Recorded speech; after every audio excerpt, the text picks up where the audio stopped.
What if the thing that makes you rich isn't what you expected? One man made $2.6 million because he decided to hold on to a domain name.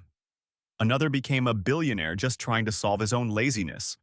And one broke teenager built a $1 million business by selling digital pixels. These aren't just lucky breaks. They're unexpected pathways to wealth. And they prove that sometimes the biggest fortunes come from the weirdest decisions. This is the Money Compendium, where we uncover forgotten wealth secrets, millionaire habits, and financial history you've never heard before. Now get ready to hear about 10 people who got rich by accident or in unexpected ways. Number 1. The billionaire who forgot his USB drive, Drew Houston. In college, Drew Houston had a bad habit, constantly forgetting his USB flash drive. Every time he needed to work on a project, the flash drive was nowhere to be found. Frustrated, he coded a personal syncing tool to access his files from anywhere. No business plan, no investors, just a quick fix for his own laziness. That tool eventually became Dropbox. Houston realized that if he needed it, millions of others probably did too. Within a few years, Dropbox exploded, raising over $1 billion in funding and going public in 2018. What began as a coding convenience now powers storage for over 700 million users. The company was valued at over $10 billion, all because a college student didn't want to carry around a USB stick. Sometimes, solving your own small problem turns into a global empire. Number 2. The man who bought pizza.com for $20 and walked away with millions.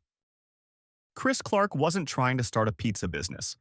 In fact, his job wasn't related to pizza at all.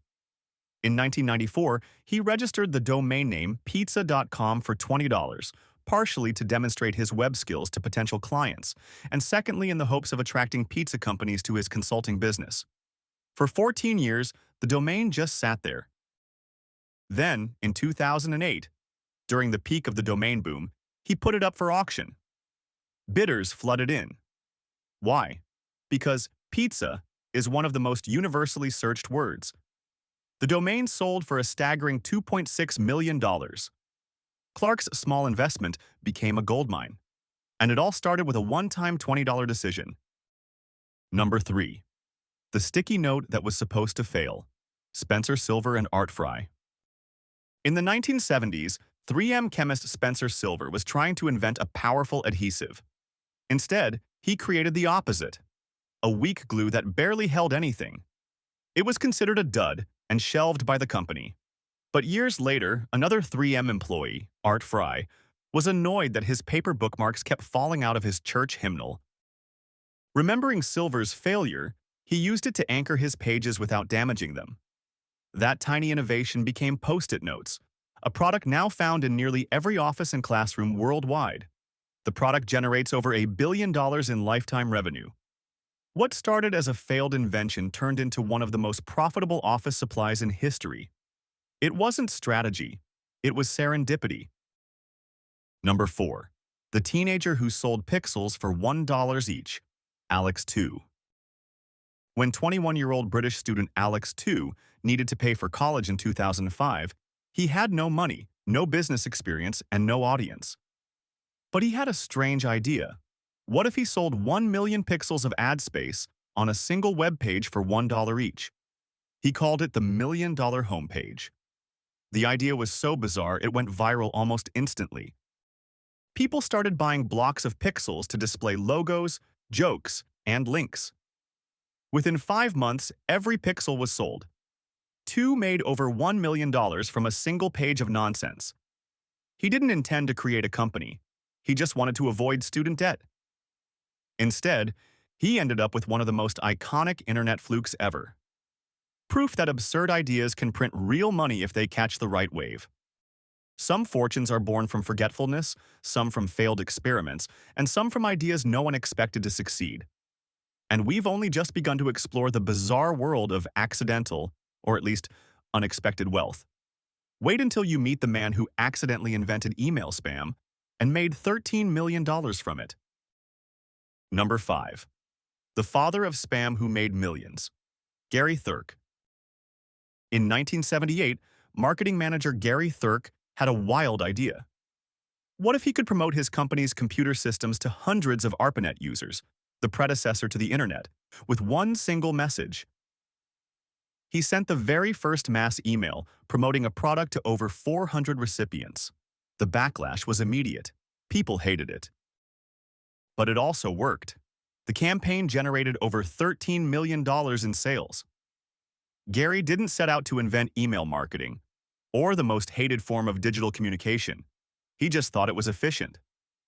Today, email marketing is a $12 billion industry, and Gary's accidental innovation changed communication forever. His legacy? A mix of genius and infamy, and a massive payout.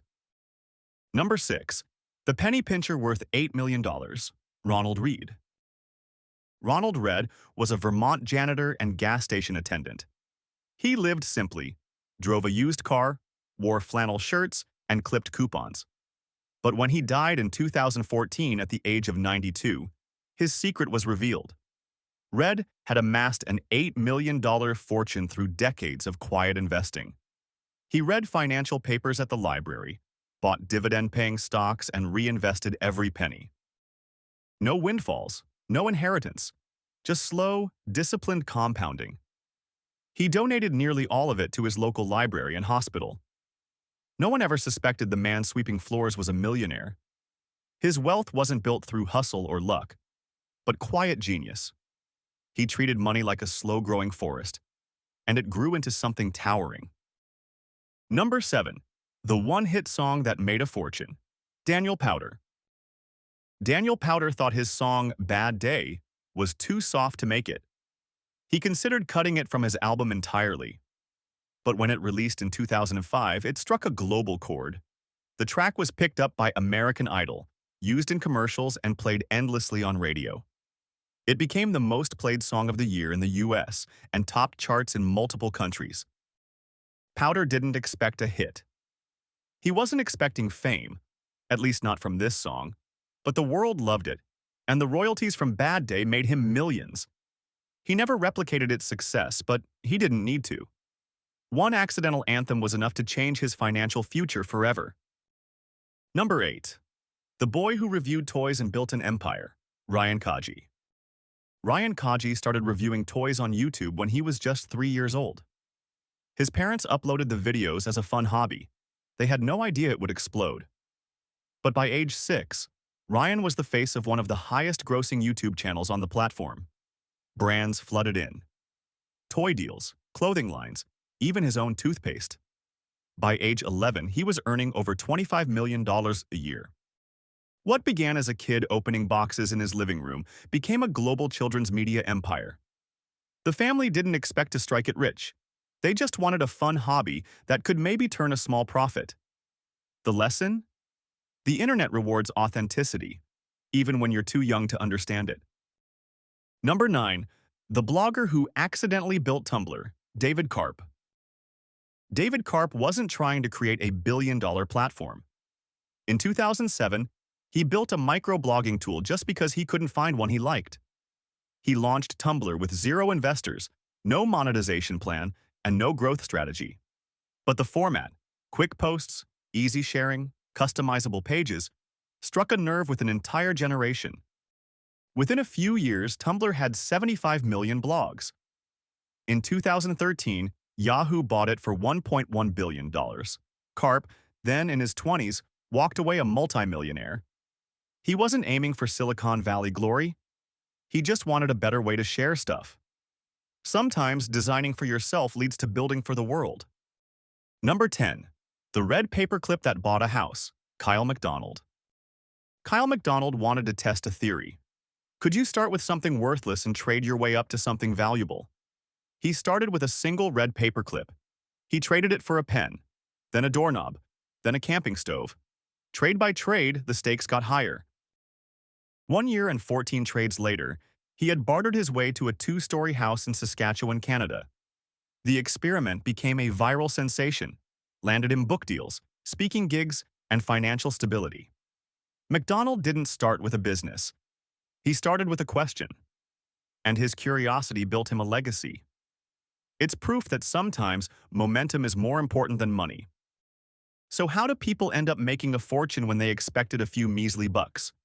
For some, it's timing. For others, it's turning a mistake into a movement.